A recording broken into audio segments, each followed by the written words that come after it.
छैन। मैले 5 वर्षका लागि तपाईँहरूलाई माग्न आएको मात्र स्थायी सरकार 5 वर्ष दिनुहोस्, त्यसपछि हाम्रो कामले भोट माग्नेछ। हामी खराब भयौँ भने सबभन्दा पहिला हाम्रो परिचय पत्र च्याप्नु होला। मैले तपाईँलाई स्पष्ट रूपमा बताएको छु। हामीलाई चाहिँदैन नेता खराब भइरहने, पार्टी भ्रष्ट भइरहने, अनि त्यो पार्टीको भ्रष्ट त्यो नेता अथवा त्यो विचार त्यसलाई तपाईँले बोकेर चिया चौतारोमा हाम्रो लागि शिर झुकाउनु पर्ने त्यस्तो पार्टीको परिकल्पना गरेको छैन रासोपाले। आदरणीय हाम्रो बुवा दाजुभाइ दिदीबहिनीहरू, म अन्त्यमा तपाईँलाई यति कुरा बताउन चाहन्छु। जस्ता साथीहरूका साथ हामी यसपटक संसदमा जाँदैछौँ। हामी सामान्य राजनीतिका लागि आएका होइनौँ।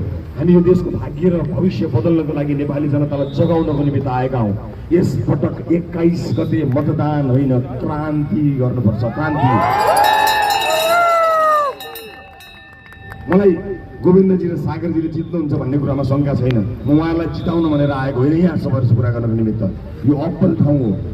यसले पास मार्क मात्र ल्याएर हुँदैन, यो फर्स्ट डिभिजन मात्र ल्याएर हुँदैन, यसले डिस्टिङसन ल्याउनुपर्छ। किनभने यो देशको ब्रेन हो, ब्रेन शिरमा हुन्छ। शिरले देखाउनु पर्नेछ सिङ्गो देशलाई, सिङ्गो देशलाई देखाउनु पर्छ। जो साथीहरू आज यहाँ आउनुभयो, जो आउनुभएको छैन, जो पुरानो राजनीतिक दलले गाली गर्लान्, यसो देख्यो भने फेरि भरमा बोलाएर कहाँ गएको हेपेका रासोपामा जाने हो, हामी त पछि पुरानो मान्छे, हामीले त्यत्रो गरेर तपाईँलाई होइन तपाईँ भनेर गाली गर्नुहुन्छ भने डराएर नआउनुभएका साथीहरूलाई भन्न चाहन्छु, अब डराउने होइन, छाती ठोकेर आउने हो। कति डराउने, कोसँग डराउने र किन डराउने?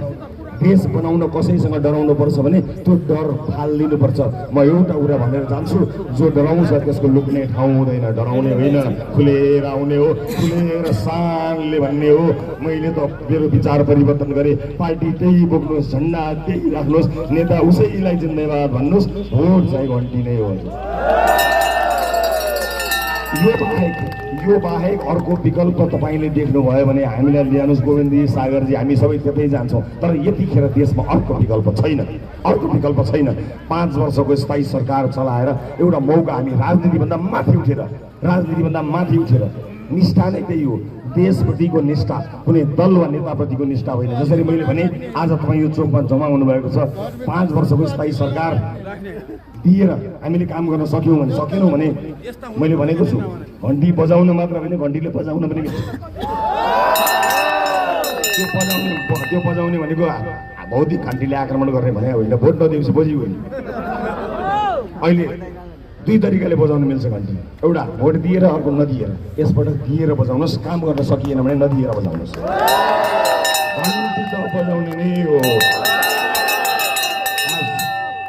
आज मैले यति नै